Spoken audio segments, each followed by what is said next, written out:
Paz do Senhor, meus irmãos. Amém, graças a Deus, né? Então, nós vamos continuar adorando ao Senhor, mas agora a nossa adoração, ela se volta muito mais para a atenção na palavra de Deus, e não para demonstrarmos a Deus a nossa adoração ativa, mas agora é uma adoração mais passiva, de forma que nós prestamos atenção e aprendemos a palavra de Deus, que, se você concorda comigo, é a lâmpada para os nossos pés, é a luz para o nosso caminho. Vou tentar aumentar a letra aqui para ver se fica melhor, porque eu tenho uma dificuldade ainda de adaptação com os óculos, porque esse púlpito é um pouco baixo. Então, com os óculos eu não vejo, sem os óculos eu não vejo. Então, aumentei a letra para ver se eu consigo ver um pouquinho melhor. Então, estejam nos ajudando aí, tá bom? O ideal era que ele ficasse um pouquinho mais alto, aqui uns 15 centímetros, ficaria melhor para eu poder ler com os óculos. Mas eu quero convidar os irmãos a abrirem a palavra do Senhor na epístola, na primeira epístola de Pedro.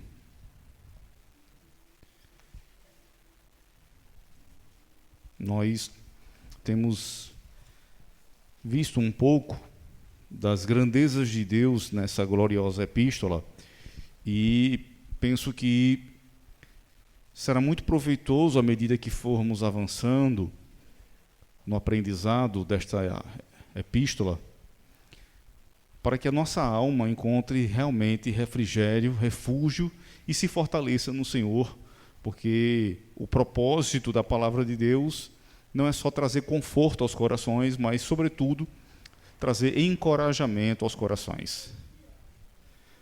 Encorajamento. Os dias são desafiadores, por isso a palavra de Deus se faz necessária para nos encorajar a continuarmos firmes na fé. Então, primeira epístola de Pedro, capítulo 1, nós vamos ler o verso 4, a parte B, até o final do verso 9.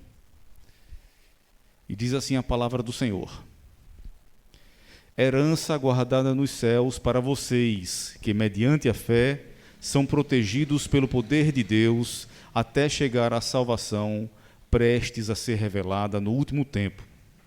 Nisso vocês exultam, ainda que agora, por um pouco de tempo, devam ser entristecidos por todo tipo de provação. Assim acontece para que fique comprovado que a fé que vocês têm, muito mais valiosa do que o ouro que perece, mesmo que refinado pelo fogo, é genuína e resultará em louvor, glória e honra quando Jesus Cristo for revelado.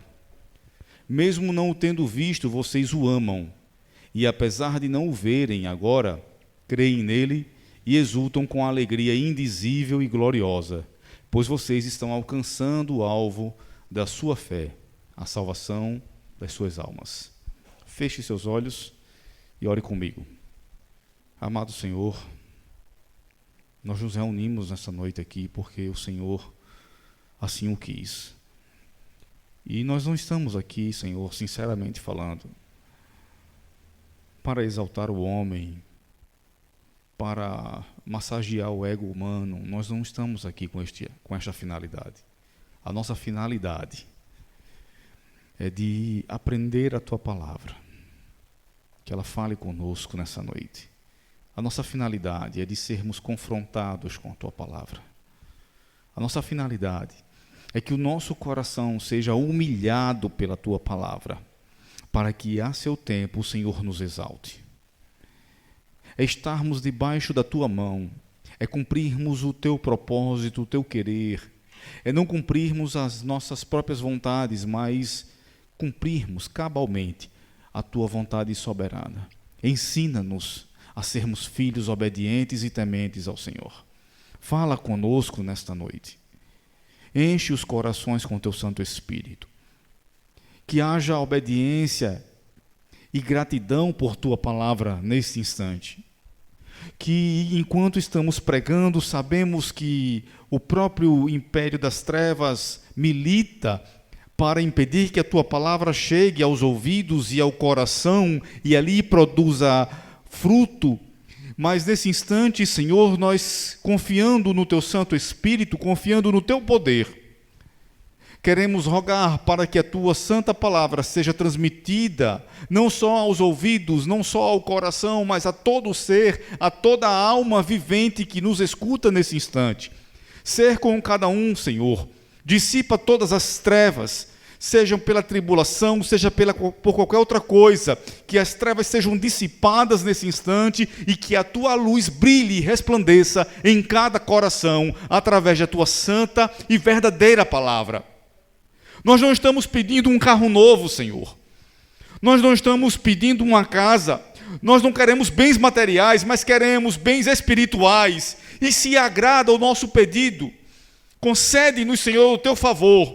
Concede o teu Santo Espírito sobre cada vida, sobre cada coração, para que todos se dobrem diante de ti e reconheçam que tu és o único Senhor. Que todo ídolo do nosso coração caia por terra.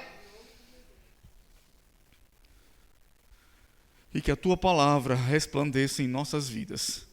Santifica-nos na verdade. A tua palavra é a verdade. Para a glória do teu nome oramos, Senhor. Não a nós, mas ao teu nome seja honra e glória. Louvado seja o nome do Senhor. Graças a Deus. Amados, nós temos visto até aqui dessa epístola, hoje é a terceira mensagem a respeito desta epístola, mas temos visto até aqui quem é o autor desta gloriosa epístola. Pedro, o apóstolo do Senhor Jesus, que foi transformado de um pescador em um apóstolo, um emissário de Jesus Cristo. Nós vimos como Deus trabalhou na vida dele para que, através das tribulações, das provações, das dificuldades, ele crescesse e amadurecesse para poder testemunhar com ousadia, testemunhar com honra a palavra do Senhor. Nós vimos que também esse título, apóstolo, significa um emissário. E na ocasião eu falei para os irmãos que Pedro não se coloca como no lugar de Jesus Cristo, o substituto de Jesus Cristo, porque não há ninguém na terra que possa ocupar tal lugar. A Igreja Católica diz que o Papa é o vigário de Cristo. A Escritura diz que Cristo reina para todo sempre. Ele é o único Senhor, o Rei da Glória. De forma que não há homem, mulher, ou qualquer outro ser, ou qualquer outra coisa criada que possa ocupar o lugar de Jesus Cristo. Nós vimos que Pedro endereça esta carta, que os seus destinatários são os eleitos de Deus. Pessoas que foram escolhidas por Deus para serem obedientes a Deus, para aspergirem, inclusive, o sangue de Jesus. Aspergir o sangue de Jesus, o sangue do Cordeiro, significa evangelizar.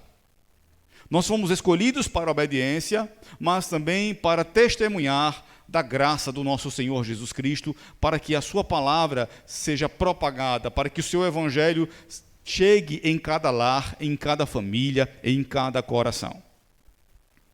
Nós vimos que a condição que Pedro coloca destes eleitos é uma condição de peregrinos, de forma que quando nós somos tocados pela graça de Deus, nós não somos mais residentes, ou melhor dizendo, nós não somos mais patriotas neste mundo. A nossa pátria, nós não somos cidadãos apenas brasileiros, mas sobretudo somos cidadãos de uma pátria celeste, do reino de Deus. E isso tem muitas implicações. Nós vimos como nós fomos escolhidos em Deus, pela misericórdia de Deus, mediante a fé, como Ele nos transformou. E vimos também, na última semana, como Deus deve ser louvado e bendito através do seu povo. Como a adoração a Deus pode libertar os corações, os cativos, os oprimidos, os sobrecarregados. como ao adorar ao Senhor, como ao se dobrar diante do Senhor, ao adorar o Senhor na beleza da sua santidade, temos os nossos medos, os nossos temores, as nossas tribulações superadas para a glória de Deus. Tudo isto porque somos co-herdeiros com Cristo. Cristo Jesus não só perdoou os nossos pecados, não só nos imputou a sua justiça, mas nos fez co-herdeiros com Ele. O herdeiro de todas as coisas é Cristo Jesus. A Ele pertence honra, glória, louvor, toda a criação pertence a Ele. E agora, aos seus eleitos, aos seus filhos, Ele os torna co-herdeiros, herdeiros ao lado de Cristo Jesus. Essa herança, nós vimos que é uma herança que não pode se corromper, que não perde o seu valor, que está guardada nos céus. E aqui, no texto que nós acabamos de ler, ele continua nos apresentando esta herança, a nossa condição e a segurança que nós temos em Cristo Jesus, não só sobre esta herança, mas sobre a própria fé que recebemos da parte de Deus. E voltando os olhos agora para o texto que lemos, diz assim: herança guardada nos céus para vocês. É a parte B, o finalzinho do verso 4. Herança guardada nos céus para vocês. Como vimos, irmãos, nossa herança em Cristo possui certas características exclusivas, que só a herança em Cristo possui. Não há nada na criação, não há nada em qualquer parte do mundo que possua estas características. Apenas a herança que recebemos da parte de Deus possui estas características, que são imperecibilidade, que não se pode macular e que não perde o seu valor. De forma, irmãos,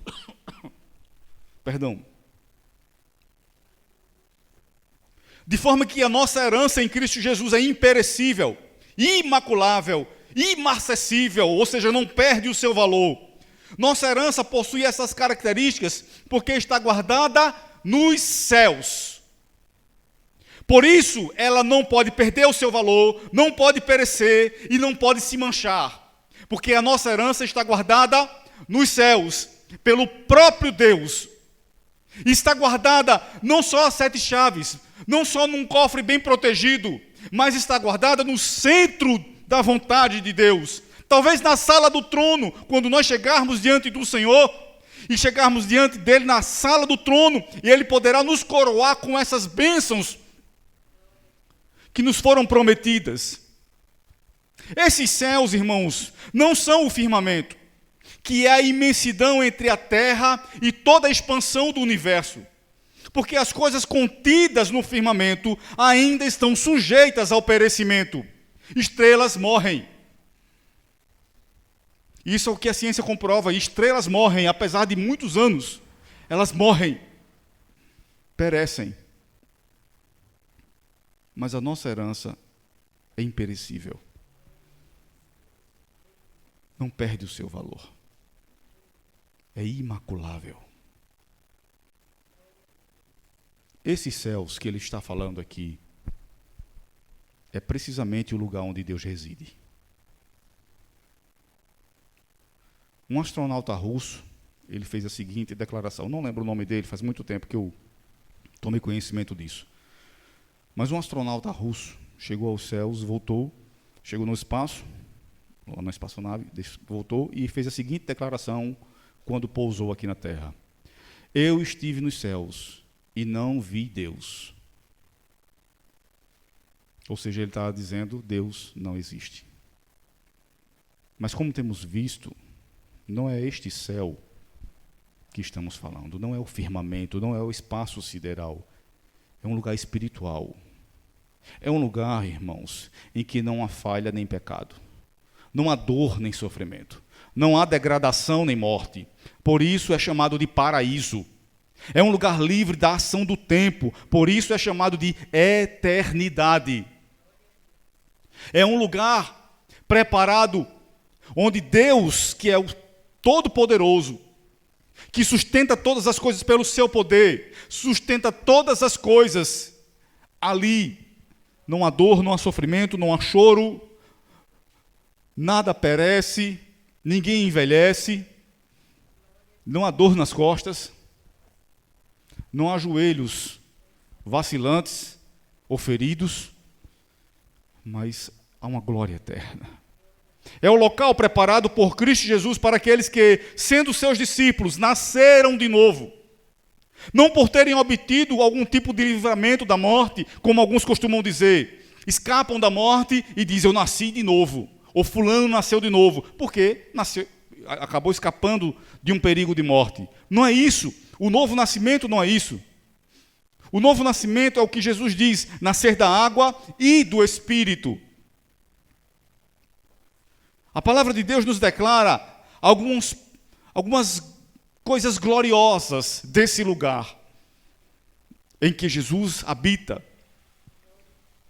Apocalipse capítulo 21 diz assim, então vi um novo céu e nova terra.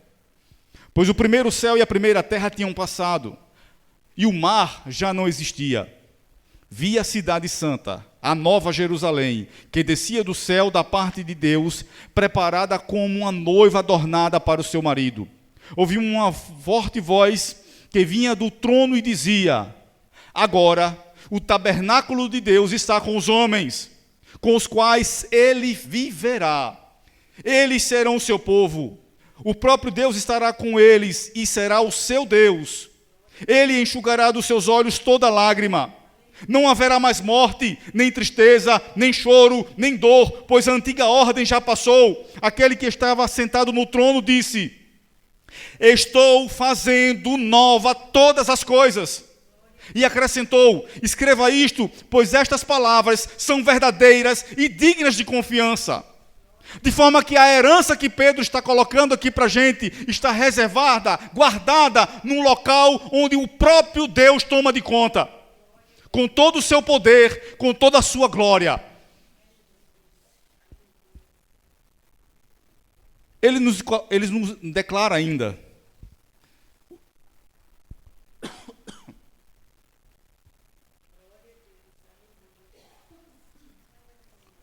Verso 5. Que mediante a fé são protegidos pelo poder de Deus até chegar à salvação prestes a ser revelada no último tempo.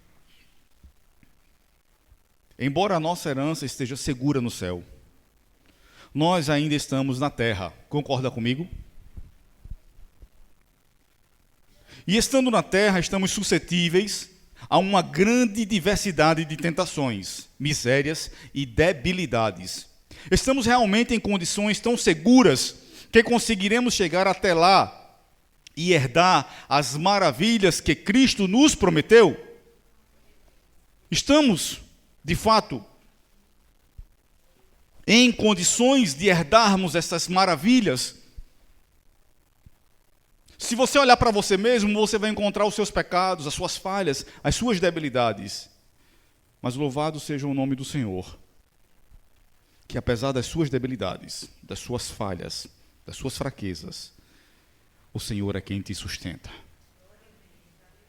Ninguém pode chegar diante dele com olhos altivos, porque ele opera em nós, irmãos, o querer e o realizar. O herdeiro de posses terrenas não tem garantia alguma de que vá desfrutá-las. Você, por certo, conhece alguém que tinha muitos bens para herdar e subitamente ou herdou esses bens e perdeu tudo, ou no final da vida aconteceu algo e ele não herdou nada. A herança não foi transmitida. Mas os herdeiros do céu certamente serão conduzidos seguramente e tomarão posse de sua herança. A bênção prometida aqui não é a herança já foi prometida. A bênção prometida agora é a preservação da nossa fé. Pedro está dizendo que Deus é quem preserva a sua fé. Quem trabalha na sua vida, que através das dores, dos sofrimentos, das tribulações, das angústias, mas também das bênçãos, vai nos conduzindo de glória em glória para uma glória eterna. Sem dúvida, irmãos, há uma proteção para o crente, e ela é pela fé e para a fé. Ou seja, mediante a fé, Deus protege a nossa fé. É mediante a fé que a nossa própria fé é protegida em Deus. Porque a fé vem gerando mais fé. Portanto, está descrito aqui algo semelhante ao que Paulo descreveu em Efésios capítulo 6. Com uma diferença que aqui somos protegidos por Deus, mas lá em Efésios somos estimulados a estarmos preparados contra os ataques do adversário de nossas almas. Paulo, escrevendo aos Efésios, ele diz: finalmente, irmãos, fortaleçam-se no Senhor e no seu forte poder. Vistam toda a armadura de Deus para poderem ficar firmes contra as ciladas do diabo. É uma palavra muito mais ativa para a gente, para nos fortalecermos no Senhor. Ainda ele declara: assim, mantenham-se firmes, cingindo-se com o cinto da verdade, vestindo a couraça da justiça e tendo os pés calçados com a prontidão do evangelho da paz. Além disso, usem o escudo da fé. É precisamente esse escudo da fé que Pedro está tratando aqui nestes versículos. O escudo da fé. Porque muitas pessoas estão frágeis hoje, falta-lhes fé. Porque crentes não querem vir à igreja, porque falta-lhes fé. Porque estão cabisbaixos diante das adversidades dessa vida, porque a fé está sendo roubada dos seus corações. A fé é o escudo que pode apagar todas as setas inflamadas do maligno. O seu lar é um ambiente de fé. A sua casa é um ambiente de fé. O seu coração é um ambiente onde a fé prospera e cresce. O adversário, ele vem matar, roubar e destruir. Mas não é matar fisicamente. Esqueça isso. Botar uma doença e você morrer, isso não importa. Destruir a sua casa, fazer com que a parede, o reboco caia, ele não se importa com isso. Tanto faz para o diabo se você mora num palácio ou se você mora num casebre, desde que você não tenha Cristo Jesus na sua vida. Algumas pessoas pensam que o diabo vem nos afligir aqui nessa vida apenas. O alvo dele não é a aflição momentânea e temporária, mas é a aflição eterna. Por isso, irmãos, nós devemos estar atentos e fazer com que a nossa fé, buscar todos os meios para que a nossa fé cresça em Cristo Jesus. Observe o cuidado terno de Deus para com seu povo. Esse cuidado é tal que ele não somente dá a sua graça, mas os faz perseverar para herdarmos as glórias eternas em Cristo Jesus. Ele não só prometeu, mas ele faz com que você tenha capacidade e condições de obter esta herança, esta promessa da parte de Deus. A preservação dos regenerados para a vida eterna é o efeito do poder de Deus atuando nas suas vidas. É que Deus preserva a mim e a você, a sua fé e a minha, para que possamos herdar as bênçãos de Deus. A obra é muito grande, irmãos. O número de inimigos e as nossas próprias debilidades são gigantescos. São tais que nenhum poder, que não o poder todo-poderoso será capaz de preservar nossas almas para a salvação. Veja, se Deus não for todo-poderoso, pelo tamanho da obra, pelo tamanho dos desafios, pelo tamanho da tribulação, nós não poderíamos ser salvos. Forças de toda sorte conspiram para que eu e você percamos a fé. Por isso, nós devemos preservá-la com tudo o que pudermos, mas devemos lembrar que é o próprio Deus Todo-Poderoso que preserva a nossa fé. Entende? De forma que quando você está de joelhos orando, é o próprio Deus que lhe impõe a colocar-se de joelhos, lhe impulsiona para orar. Quando você vem à igreja, não é você simplesmente que está aqui para ouvir ou glorificar o Senhor, é o próprio Santo Espírito que lhe traz aqui para ser instruído pela palavra de Deus, para prestar o culto e adoração ao Senhor. Pedro também nos diz que a salvação será revelada no último tempo. Não é dito aqui que seremos salvos no último instante. Não é isso que está sendo colocado. Mas que a salvação será revelada no último tempo. Assim, naquele dia saberemos como Deus manifestou o seu poder em nós, a fim de nos salvar. Pense no seguinte cenário: quando chegarmos diante do Senhor e teremos uma conversa franca com Ele, Ele vai dizer: ora, meu filho, lembra daquela tribulação? Era o meu poder se aperfeiçoando na tua fraqueza. Lembra daquele problema? Era a minha graça te conduzindo para aqui. Olha, meu filho, lembra daqueles problemas, daquelas dificuldades que você enfrentou, mas também eu lhe trouxe refrigério. Essa glória será revelada em nós, irmãos. No último tempo ficará muito claro que tudo que aconteceu nas nossas vidas foi para que nós possamos chegar diante de Deus.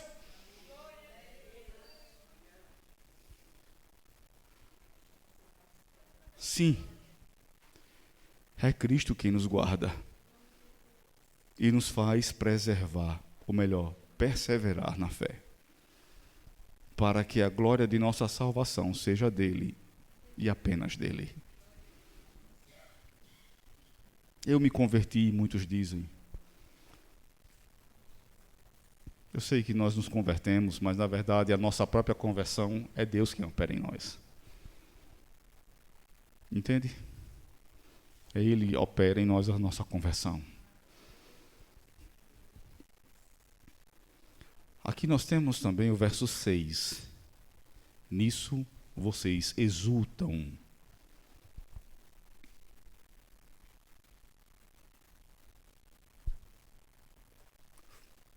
Nisso vocês exultam.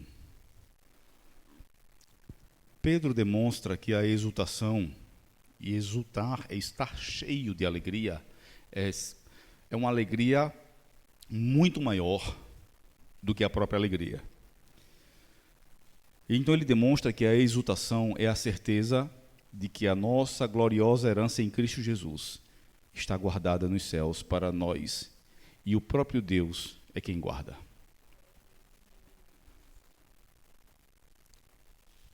A nossa alegria não é se estamos saudáveis, não é se as contas estão em dia.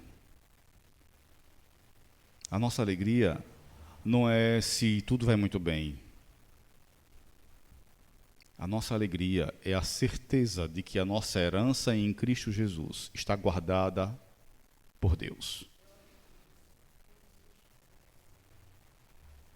Em vão vigia a sentinela se o Senhor não guardar. Mas quem guarda a nossa herança é aquele que não dorme. Ele não pisca os olhos. Ele guarda o que nos foi prometido. A verdadeira alegria do bom cristão surge de coisas espirituais e celestiais. Ela é fruto do seu relacionamento com Deus. Estamos perdendo a fé porque não nos relacionamos com Deus. Pessoas estão tristes porque não se relacionam com Deus. A fonte de toda alegria é Deus, irmãos. Deus é a fonte de toda alegria. As pessoas querem ser felizes, querem estar alegres, umas se embriagam, outras se drogam, outras vão para o pátio de evento buscando uma vã alegria. Mas não há prazer, não há alegria que possa se comparar com a gloriosa presença de Jesus. E a minha oração é para que Ele desça talvez nessa noite aqui, em cada coração, para que possamos experimentar um pouquinho do que será quando estivermos na glória com Ele. Uma gota da sua graça é suficiente para inundar todos os corações. A grande alegria que está colocada aqui contém mais do que uma serenidade interior, uma sensação de conforto. Claro, ela se mostra no semblante e na conduta, mas sobretudo, especialmente, no louvor e na gratidão a Deus. Paulo e Silas na prisão, você sabe o texto, o pau comendo, já haviam apanhado. O que é que eles fazem? Louvam, adoram ao Senhor. Esta é a verdadeira alegria. É uma alegria eterna, que não está condicionada a esta terra, aos fatos que aqui acontecem. Por isso a palavra de Deus nos estimula a guardar tesouro no céus. Glória a Jesus.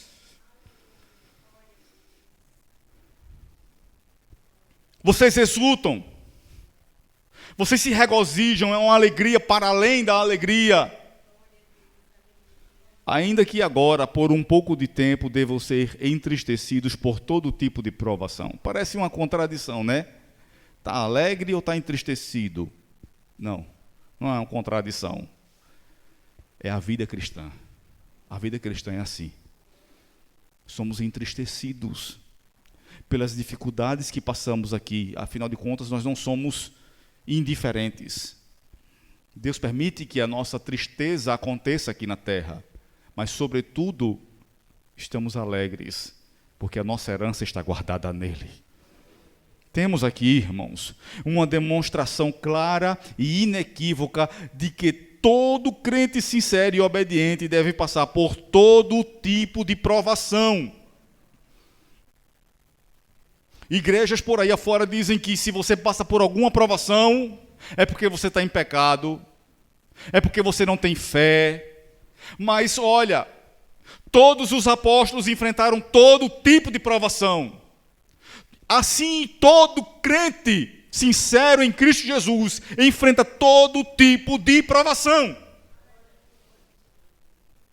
E esta provação não pode diminuir o nosso amor, a nossa alegria, não pode diminuir a nossa devoção a Deus. Na verdade, todo tipo de provação é colocado diante de mim e diante de você para produzir uma glória eterna, um amor maior, uma devoção maior, um respeito maior ao Senhor.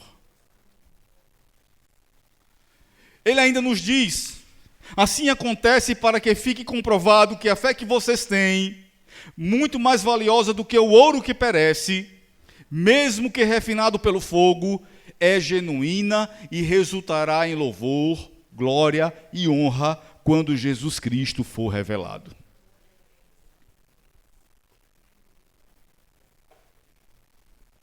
Eu penso que nós chegamos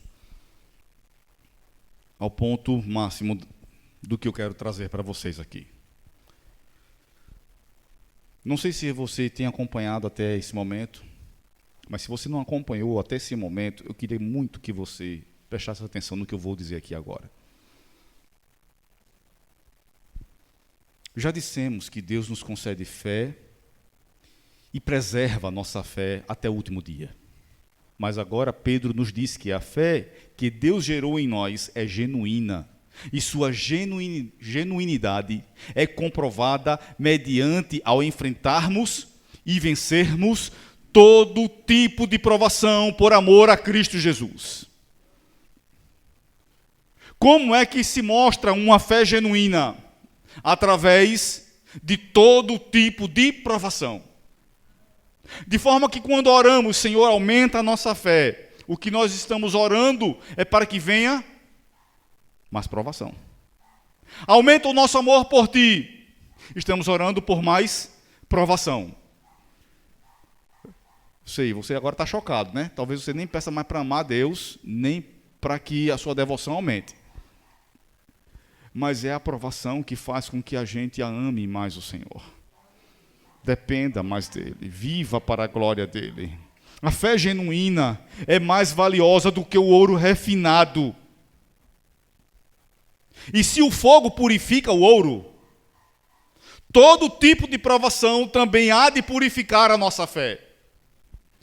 Todo tipo de provação aqui, o que está sendo colocado, o termo que é usado para todo tipo de provação, é todo tipo de angústia, de aflição, de pressão, de tribulação, de dor, de sofrimento que você puder imaginar. Na alma, no corpo, na mente. De forma que tudo isso, irmãos, nos conduz ao centro da vontade de Deus. Deixe-me dizer uma coisa. O ouro que tanto desejamos não aumenta e se multiplica quando é provado no fogo. Na verdade, ele diminui. Você pega um bocado de ouro, coloca no fogo, você vai observar que ele vai perder alguns gramas ali. Porque algumas impurezas sairão. Algumas purezas serão retiradas pelo fogo. O ouro não aumenta quando é provado pelo fogo, mas a fé é firmada, aumentada e multiplicada pelas adversidades e aflições que enfrentamos. O ouro perece, mas a fé cresce, aumenta, se multiplica, se fortalece pelas dificuldades. O ouro no final precisa perecer, mas a fé nunca perece. E é Deus quem preserva essa fé em nossas vidas. É Deus quem preserva essa fé nos nossos corações. Veja, ele fala aqui que essa fé que nós temos resultará em algumas questões, em honra, louvor e glória. A honra é a estima que temos uns pelos outros. Então eu olho para George e eu penso que é um homem honrado. Eu olho para alguma de vocês e penso, é uma mulher honrada. Vocês olham para uma outra pessoa e diz, é uma pessoa honrada, é uma boa pessoa. Certo? A honra é isso. É o que nós olhamos para a pessoa e temos essa compreensão de que é uma boa pessoa. É o valor, é a estima que damos uns aos outros. O louvor, por sua vez, é a expressão ou declaração dessa estima. Enquanto a honra é algo que fica exclusivamente na mente, bem assim, oculto, o louvor é a expressão desta honra. Quando eu digo, você é uma boa pessoa, você é um bom crente, eu vejo um caráter de Cristo sendo produzido na sua vida, estou louvando a Deus por sua vida, este louvor que eu faço a você, este elogio que eu faço a você, é esta declaração do reconhecimento de que você é uma pessoa honrada. A glória é a coroação da honra e do louvor. A glória é a coroação da honra e do louvor. A honra é o sentimento, o louvor é a expressão deste sentimento. E este sentimento é coroado através dessa glória.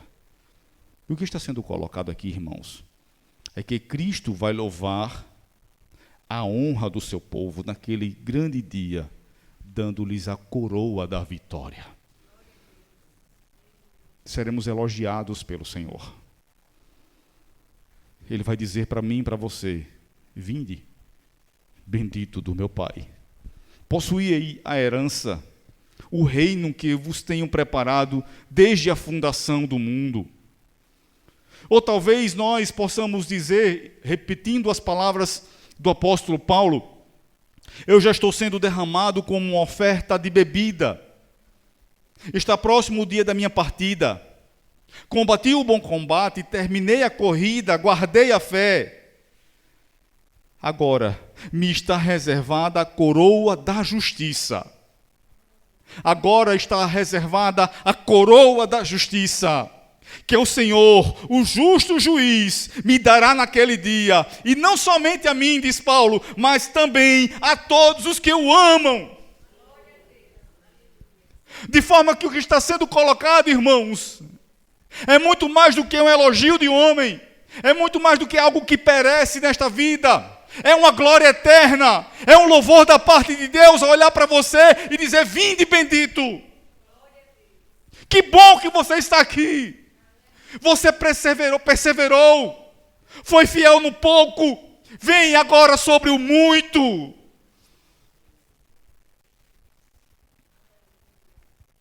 E você sabe que o muito não é aqui na terra, né? O muito é lá. Se formos fiéis no pouco, receberemos abundância da parte de Deus. Pedro ainda diz assim, ó: mesmo não tendo visto, vocês o amam, e apesar de não o verem agora, creem nele e exultam com alegria indizível e gloriosa. Pedro está nos dizendo que é muito mais importante, preste atenção aqui, Pedro está nos dizendo que é muito mais importante amarmos a Jesus do que querermos vê-lo. Pois muitos o viram, muitas pessoas viram Jesus e não creram. Mas todos quantos o amam, hão de vê-lo em esplendor, majestade e glória. Muitas pessoas querem ter uma experiência sobrenatural, um sonho mirabolante, ver um anjo ou coisa do tipo, mas muito mais do que essas experiências espirituais, do que são gloriosas, eu não estou negando a glória dessas experiências, mas muito mais do que isso, Pedro está colocando que nós devemos primeiramente procurar amar o Senhor, porque muitos viram coisas gloriosas, mas pereceram, mas quem ama o Senhor não perecerá. Mesmo que os nossos olhos não vejam o Senhor, somos incentivados a contemplar a beleza da sua santidade e a buscá-lo. Como assim, pastor? Os nossos olhos não veem, mas podemos contemplar a beleza da santidade de Deus, sim. Não é contraditório. É o Evangelho. Jeremias declara: e buscar-me-eis, e me achareis, quando me buscardes com todo o vosso coração. Quer ver a face de Deus? Busque ao Senhor com todo o seu coração. O salmista ainda declara: ó Deus, Tu és o meu Deus, de madrugada te buscarei. De madrugada te buscarei. Eu escutei só um glória a Deus, longe assim, porque de madrugada o bicho pega realmente. De madrugada te buscarei. A minha alma tem sede de ti. A minha carne te deseja muito em uma terra seca e cansada, onde não há água. Esta sede de Deus será saciada. Ainda o escritor de Crônicas declara: e se o meu povo, que se chama pelo meu nome, se humilhar. Veja como é que nós vemos a beleza da santidade de Deus. Se humilhar e orar, e buscar a minha face, e se converter dos seus maus caminhos, então eu ouvirei dos céus, e perdoarei os seus pecados, e sararei a sua terra. O salmista ainda declara: em ti confiarão os que conhecem o teu nome, porque tu, Senhor, nunca desamparaste os que te buscam. Moisés amava o Senhor e amava tanto que pediu para ver a sua face. Vocês lembram da passagem? Mas Deus concedeu que visse apenas as suas costas. Felipe, por sua vez, disse: Senhor, mostra-nos o Pai, e isso nos basta.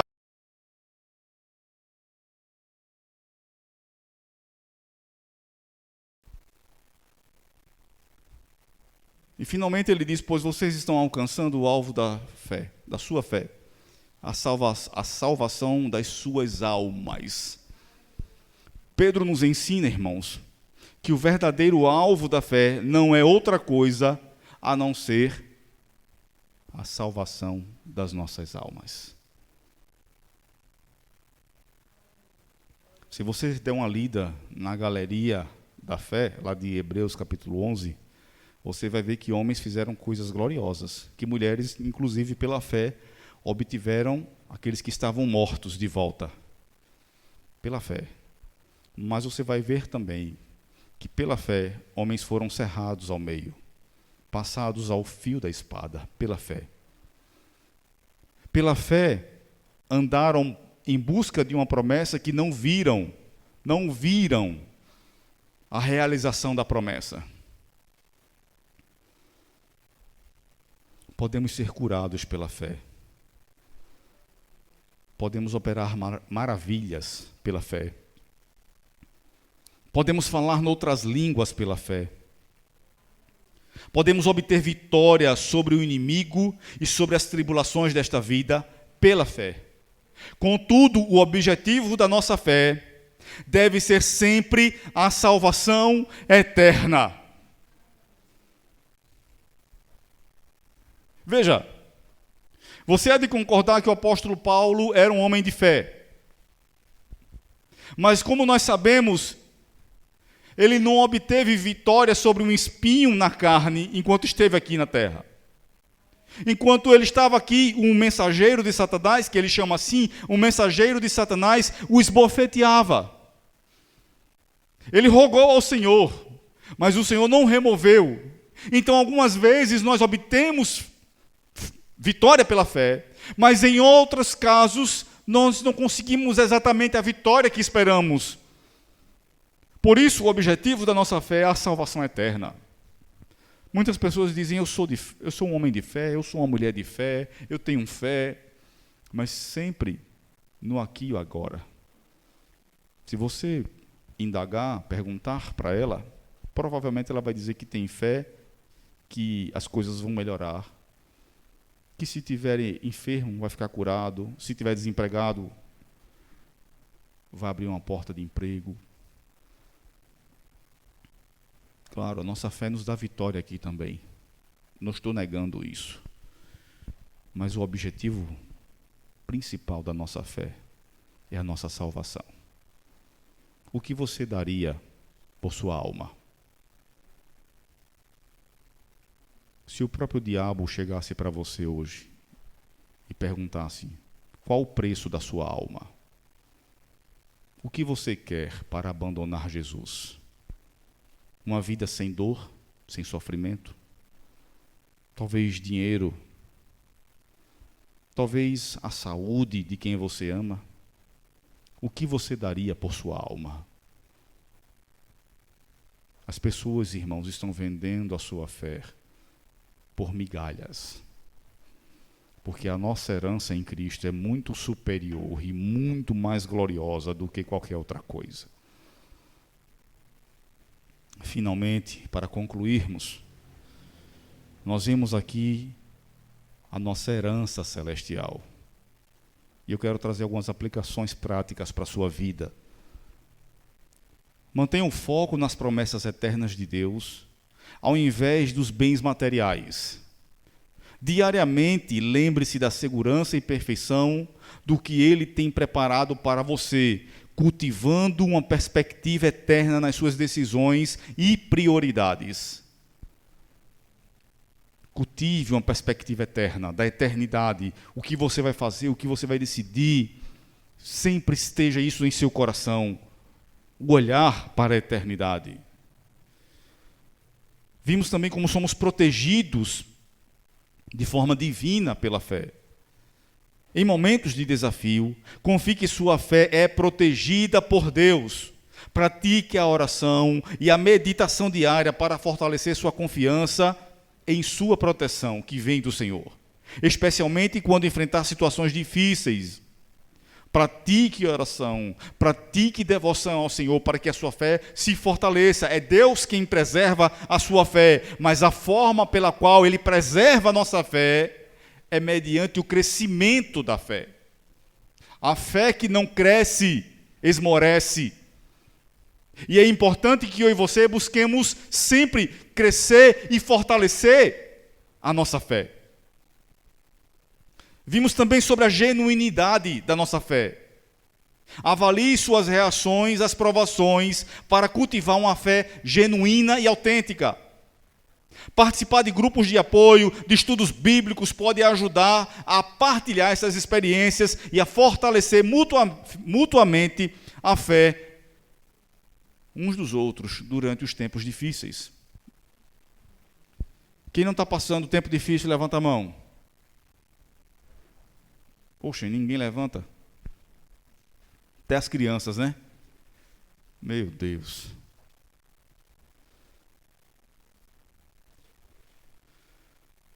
Vimos o nosso amor e a nossa fé em Cristo Jesus. Desenvolva um relacionamento mais próximo com Jesus. É você quem tem que fazer isso. Não é o pastor que vai pegar na sua mão e vai chegar até Jesus e dizer: Jesus, fulano, fulano, Jesus. É você quem tem que ir até Jesus. Ele lhe conhece. Ele o chama pelo nome. Então, desenvolva esse relacionamento mais próximo com Jesus, através da leitura da Santa Palavra de Deus, através da oração. Faça seus devocionais diários. Não negocie isso com seus devocionais diários. Foque na essência de Cristo. Você precisa aprender a crescer em graça. Se você acha que os tempos estão difíceis, eu digo para você, não estão. Virão tempos muito mais difíceis.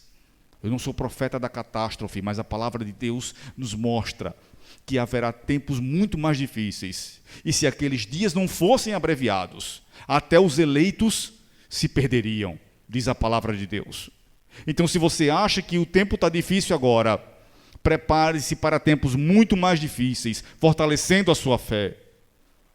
Vimos que o objetivo da nossa fé não é a cura, não é o emprego, não é outra coisa a não ser nossa salvação.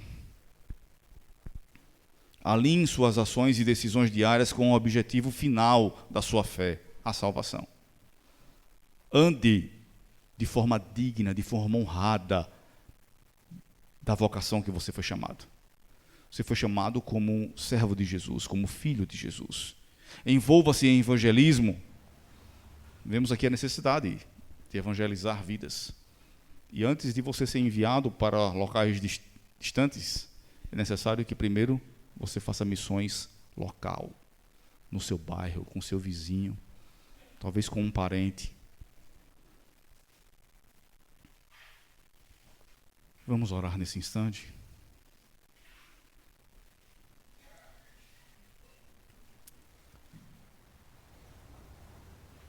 Eu vou louvar o Senhor antes de orar.